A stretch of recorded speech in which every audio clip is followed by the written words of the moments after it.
بسم اللہ الرحمن الرحیم نحمدہ ونصلی علی رسولہ الکریم رب اشرح لی صدری ویسر لی امری واحلل عقدۃ من لسانی یفقہوا قولی اللہم صلی علی محمد وعلی آل محمد کما صلیت علی ابراہیم وعلی آل ابراہیم انک حمید مجید اللہم بارک علی محمد وعلی آل محمد کما بارکت علی ابراہیم وعلی آل ابراہیم انک حمید مجید۔ تو دوستو بزرگوں، ہماری بات جو چل رہی تھی سیرت کے موضوع پر، تو ہماری بات یہاں تک پہنچی تھی کہ آپ علیہ الصلوۃ والسلام نے طائف کا سفر کیا۔ اسی ہی عین وقت میں دور میں بی بی عائشہ رضی اللہ تعالیٰ عنہ فرماتی ہیں کہ آپ علیہ الصلوۃ والسلام سے پوچھا کہ یا رسول اللہ، آپ کو سب سے زیادہ تکلیف کہاں ہوئی؟ آپ نے فرمایا طائف میں۔ تو بڑا یہ جو سوال تھا وہ بڑا مشکل کے ساتھ ساتھ تھا، اور اسی ہی عین سال میں اس سے کچھ پہلے جو لوگ حبشہ ہجرت کر کے گئے تھے، جب ان کو کافروں کو پتہ چلا کہ بھئی مسلمان اس وقت میں 83 کوئی بولتے 85 صحابہ ادھر تھے جو حبشہ ہجرت کر کے گئے تھے، اور حبشہ ہجرت کرنے گئے تھے تو ان کو یہ بھی گوارا نہ ہوا کہ وہ وہاں پر جائیں اور آرام سے زندگی گزاریں۔ حبشہ آہستہ آہستہ پہلے ایک جماعت گئی، پھر ان کو پتہ چلا کہ پھر وہ واپس آ گئی، پھر ان میں سے کچھ لوگ رہ گئے، پھر کچھ لوگ واپس چلے گئے حبشہ ہجرت کر کے، پھر اس کے بعد جاتے رہے تو ان کے پاس تب اس وقت میں 85 یا 83 لوگ ہو گئے، مرد و عورت ملا کے، جو حبشہ میں سکون سے زندگی گزار رہے تھے۔ مکے والوں کو یہ بھی گوارا نہیں ہوا کہ اب وہ وہاں پہ سکون سے زندگی گزار رہے ہیں تو ایسے نہ ہو کہ وہاں پہ وہ ان کی طاقت ہو جائے اور پھر وہ ہم پر آ کر حملہ کریں یا کیا۔ اسی لیے مکے سے ایک وفد چلا، اور کسی روایت میں آتا ہے کہ اس کا نام جو تھا عمر بن عاص تھا، یا کسی روایتوں میں اور بھی نام آتے ہیں۔ بہرحال کوئی وفد چلا وہاں سے، اور وہ سیدھا حبشہ، اور انہوں نے سب نے پتہ کیا کہ بھئی بادشاہ کو کیا چیزیں پسند ہیں۔ سب نے کہا، تاریخ کی کتابوں میں آتا ہے کہ چمڑے کی چیزیں بادشاہ کو پسند ہیں، تو وہ اسی چیزوں کو لے کے بادشاہ کے پاس گئے۔ پہلے بادشاہ کے جو تھے پادری تھے ان کے پاس گئے، اور بادشاہ کے جو خاص احکام پادریوں سے جا کے مل کر اور ان کو طوائف دیے، اور ان سے ساری بات انہوں نے کی کہ اس طریقے سے، اور اپنی بادشاہ کے پادریوں کو بھی انہوں نے طوائف دیے تھے، تحفے دیے تھے، اور اپنی وعدہ لے لیا کہ آپ ہماری سفارش کرو گے بادشاہ کی خدمت میں۔ اول وہ پھر لوگ آئے، حاضری ہوئی بادشاہ کے پاس، اور بادشاہ کو سجدہ کیا، پھر تحفے پیش کیے اور اپنی درخواست پیش کی کہ ہمارے رشتہ دار ہیں، حکام ہیں اور انہوں نے، اے بادشاہ، ہماری قوم کے کچھ بے وقوف لوگ ہیں، لڑکے ہیں اور ناسمجھ ہیں، اپنے دین کو چھوڑ کے، اور نہ ہی وہ آپ کے دین پہ ہیں اور آپ کے ملک میں رہ رہے ہیں۔ ہم ان کو مکے واپس لے کے جانا چاہتے ہیں۔ ان کے باپ، چاچا اور ان کے دادا اور ان کے جو بھی رشتہ دار ہیں، انہوں نے ہم کو بھیجا ہے کہ ان کو واپس لے کے آؤ، تو آپ ان کو ہمارے سپرد کر دیں۔ بادشاہ نے کہا کہ جن لوگوں نے میری پناہ لی ہے، میں بغیر تحقیق کے آپ لوگوں کے حوالے نہیں کر سکوں گا۔ اول تو میں ان کو بلاؤں گا، اگر مجھے صحیح لگا تو پھر میں آپ کے حوالے کروں گا، اگر نہیں تو پہلے وہ رہ پڑیں یہاں پہ۔ تو یہ بھی ہے کہ بادشاہ جو نجاشی بادشاہ تھا حبشہ کا، وہ بڑا عقل مند تھا، ذہین تھا، اور اس نے کہا، ایک آپ علیہ الصلوۃ والسلام کی حدیث بھی ہے، فرمایا کہ قاضی کے لیے ہے کہ اگر کوئی آدمی آئے اس کے پاس کہ میری فلاں نے آنکھ نکالے اور آنکھ اس کے ہاتھ میں ہو پھر بھی فیصلہ نہ کرے، بلکہ دونوں کے مقاصد اور ہر چیز سن کے پھر اس کے بعد اس پہ فیصلہ کرے، ایک کی بات سن کے فیصلہ نہ کرے۔ تو بادشاہ نے کہا کہ نہیں، مسلمانوں کو بلایا تو مسلمان بہت پریشان ہو گئے، مگر اللہ جل شانہ کے فضل اور کرم اور ہمت اللہ جل شانہ نے ان کو دی۔ تو بادشاہ کے یہاں جب پہنچے اور سلام کیا، جب بادشاہ کے پاس پہنچے تو بادشاہ کو انہوں نے سلام کیا۔ کسی نے اعراض کیا کہ تم نے بادشاہ کو ادبی سجدہ کیوں نہیں کیا؟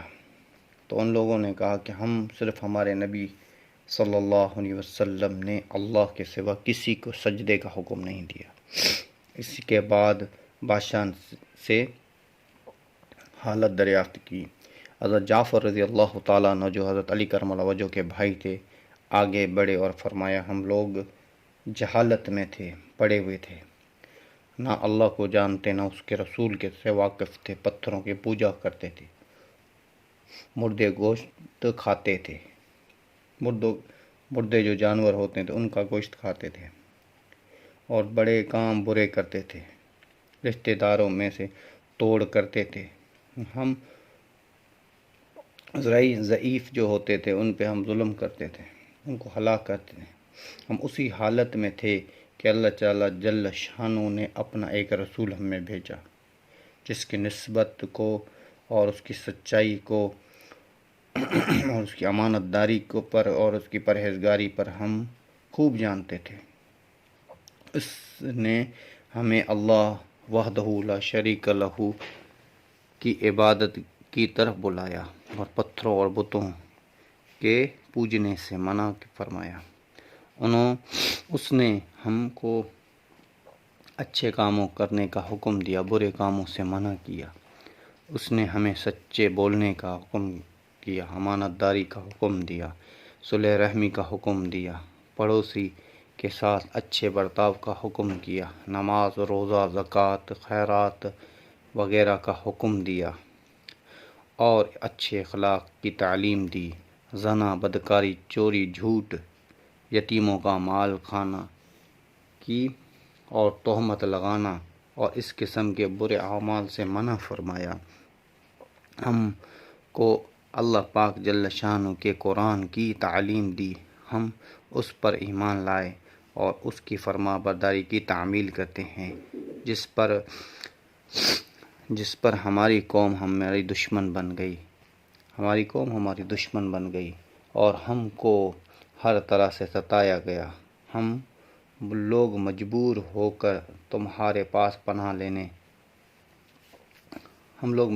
کر آپ کے پاس پناہ لینے آ گئے۔ آپ اپنے نبی صلی اللہ علیہ وسلم سے ارشاد آئے ہیں۔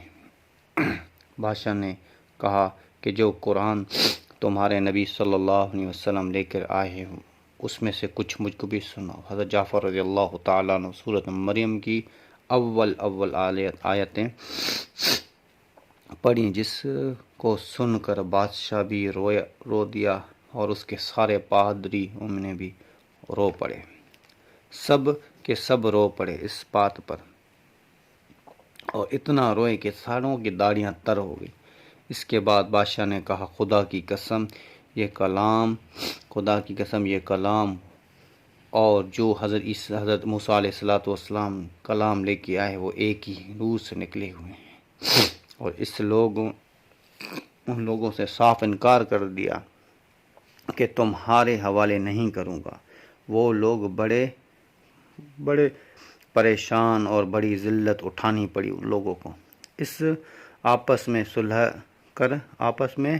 صلح کر کے ایک شخص نے کہا کہ آپس میں صلح کر کے جب وہ واپس ہوئے تو آپس میں صلح کر کے ایک شخص نے کہا کہ کل میں ایسی ایک تدبیر بناؤں گا، بادشاہ کے سامنے رکھوں گا کہ بادشاہ ان کو کاٹ دے گا۔ ساتھیوں نے کہا کہ ایسا نہیں کرو، یہ لوگ اگرچہ مسلمان ہو گئے ہیں مگر ہمارے رشتہ دار بھی ہیں۔ دوسرے دن پر اس نے کسی کی نہ مانی، اس نے کہا نہیں۔ دوسرے دن پھر نجاشی بادشاہ کے بعد حاضری ہوئی اور نجاشی بادشاہ سے کہا کہ بادشاہ آپ کو پتہ ہے کہ یہ لوگ جو ہیں حضرت عیسیٰ علیہ السلام کی شان میں گستاخی کرتے ہیں اور ان کو اللہ کا بیٹا نہیں مانتے۔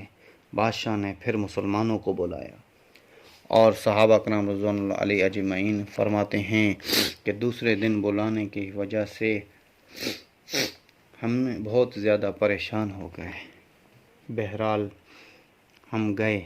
بادشاہ نے پوچھا کہ تم عیسیٰ علیہ السلام کے بارے میں کیا کہتے ہو؟ انہوں نے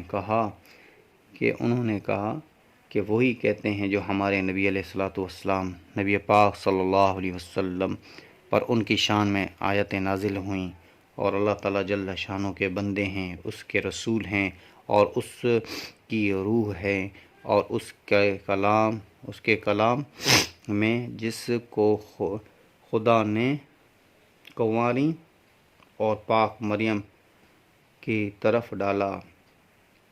نجاشی نے کہا واللہ حضرت عیسیٰ علیہ السلام بھی اس کے سوا اور کچھ نہیں کہتے تھے۔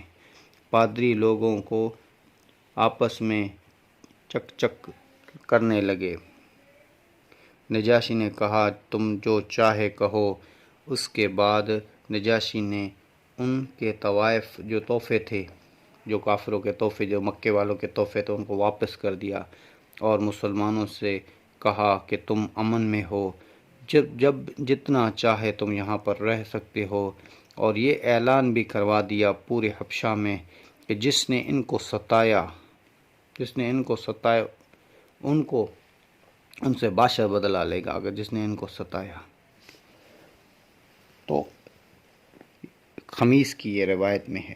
اس کے وجہ سے وہ وہاں کے مسلمانوں کا اکرام بھی زیادہ ہونے لگا، اور وفد کو ذلت سے واپس اٹھانا پڑا، اور کفار کو اس سے زیادہ غصہ ہو گیا۔